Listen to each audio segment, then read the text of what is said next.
are going to have to make some big calls about some experienced guys. Is this a kind of message that sort of, regardless of reputation and number of caps and things like that, no one's really safe? If they're not in form, they won't be in your side? Yeah, and just on George, I want to point out that for us, the last form that he showed at this level of the game was against England. And that was the best performance I've seen George play for a long, long time. So we've been doing a lot of work with George, both in his game on the pitch and also the mental side of the game. And George is in a very, very good space. And we were really wrapped with his performance that day. So with his fitness testing, he got the opportunity to play last week. Some may have questioned, should he have at a club game, but we felt that he was good to go in that game. As it turned out, he just wasn't as sharp. He wasn't as focused as he'd normally be, and he freely admits that. So we'll do more work with him in the training environment before we put him out next, and make sure that he's good in every single area and we don't miss anything. But it was a good conversation with George. He was the first to put his hand up to say that he wasn't happy with that performance. It was unfortunate, the red card incident, which has kept him out of rugby for a month. So it's one of those things where we'll now do extra work, as I say, and get him up to speed. Just on a separate note, you're talking about your search for big blokes to fill some holes. How difficult is that with the player pool that you've got, and how can you kind of tackle something that may just be down to something as simple as genetics and the fact that Wales just don't have as many big guys or big Polynesian guys maybe than the other nations? Is that a tough thing for you to solve as the Wales head coach? Well, yeah, you make some good points there, and it's working with what we've got to select from, obviously. But we're casting the net wide and having a good search and having a good look around. We want to build depth, as I say, in all positions. But the tight five's an area where we feel that we do need a little bit more size. And you'll see us working with Reece Carey, the likes of Leon Brown when he's available. Those are guys that have a good size profile. The Will Rowlands of the world, Elwyn Jones.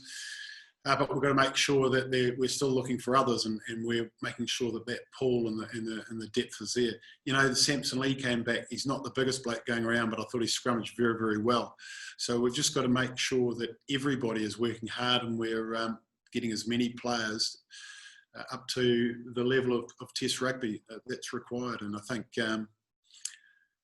how we dealt with Samson's a great example of, he may not be the biggest, but because he was left out of the Six Nations series originally, I was asked to go away and work in certain areas of his game, and he asked himself the question, really, how badly did he want it? He's made some sacrifices off the field, and he's come back better for that, and I think we all saw that in the 20-odd, 30 minutes that he had. So, it's about big guys, but it's also about the guys that we've got, making them better. So that's what we're doing behind the scenes.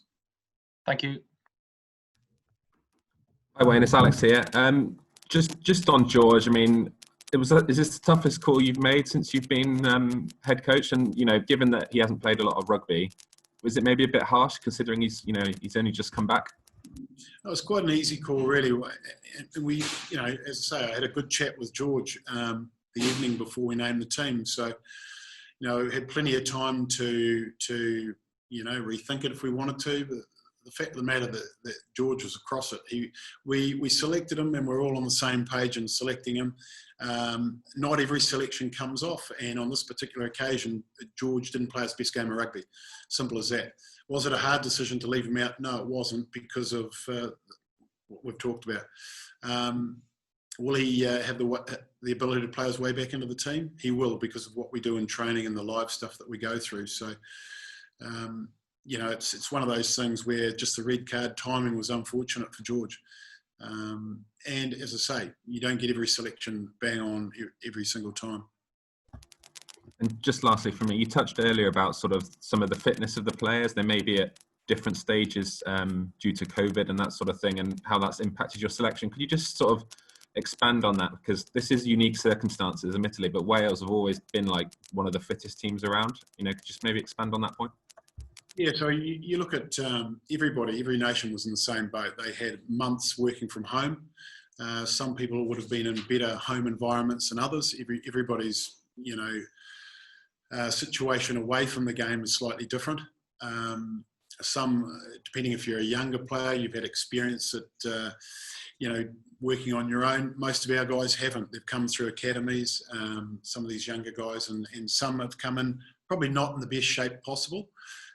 They've then gone into their club environments, and we've gone to a couple of club derbies, a weekend off, another couple of weekends off for some clubs. Whereas, the English have had a lot of rugby, the French have had knockout games, semi-final, finals, rugby and European Cups. So I think some of them are a little bit more match hardened than some of our boys. Some of our guys have come out of COVID in very, very good shape. It's been a bit of a mixture, to be quite honest, and some of that was shown up on the weekend. Thanks. I'll let Ben go next. Hi, Wayne. Just on Shane Lewis-Hughes, you mentioned him deserving a go based on how well he trained. What's he been doing, and what has he sort of brought to the environment?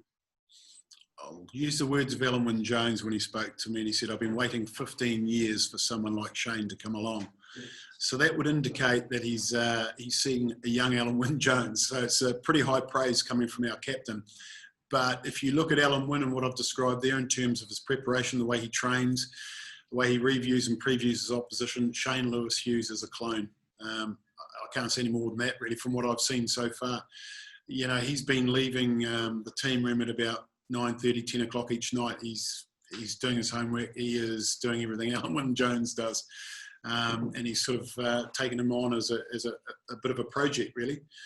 So, look, I think he's a young man. Let's not get ahead of ourselves and put too much pressure on him for this weekend. But, here's some good raw ingredients. He's a tough bugger.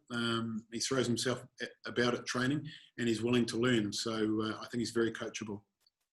And I'm guessing really beneficial to have Justin Tipuric and Talipo Faletau alongside him, with must have nearly 150 caps between them. Yeah, and we could have gone another way. We could have played James Davies at the start of the match and brought Shane on. But the balance we're after and the conditions we're looking at, we'll wait till the game opens up a little bit. Energy levels might drop slightly in certain areas and bring James on. So, yeah, I think that's a pretty good balance, and we'll see how it goes.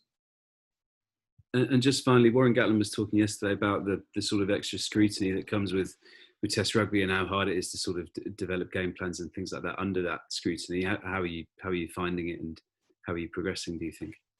Oh, Warren's a great man to make the comment, isn't he? He's very, very vastly experienced at this level of the game and coached Wales, so he's probably experienced highs and lows, and we're new to the game, enjoying it very, very much.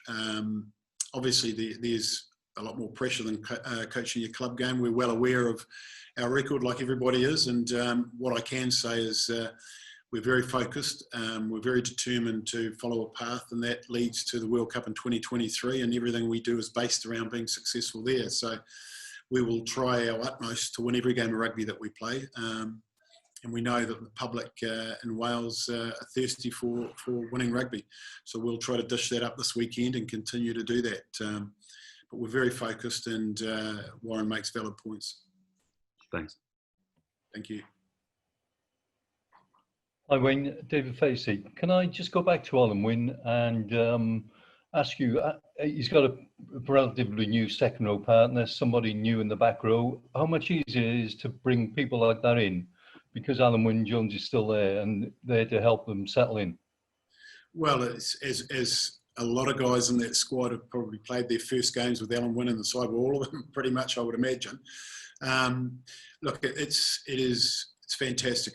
He's a very calming influence on them. However, when they need to be told something, he'll tell them, but he'll do it in such a way that it doesn't leave you in two minds. He's to the point, and when he speaks, everyone listens. And the young guys, they're hanging off every word. So I think, a guy like that, when he tells them just to take a deep breath, count to 10, or just, focus on the next play and your role, they're good words. And I think it's very, very helpful having someone like Alan there. And in Shane's case, he's using him as a mentor. And can you tell us if there's anything planned for after the game to mark the occasion, Wayne? Yeah, look, we'll do something as a team. We'll mark this achievement. We'll do something probably next week in the Fallow Week as a group, just to honour Alan's achievement. Thank you.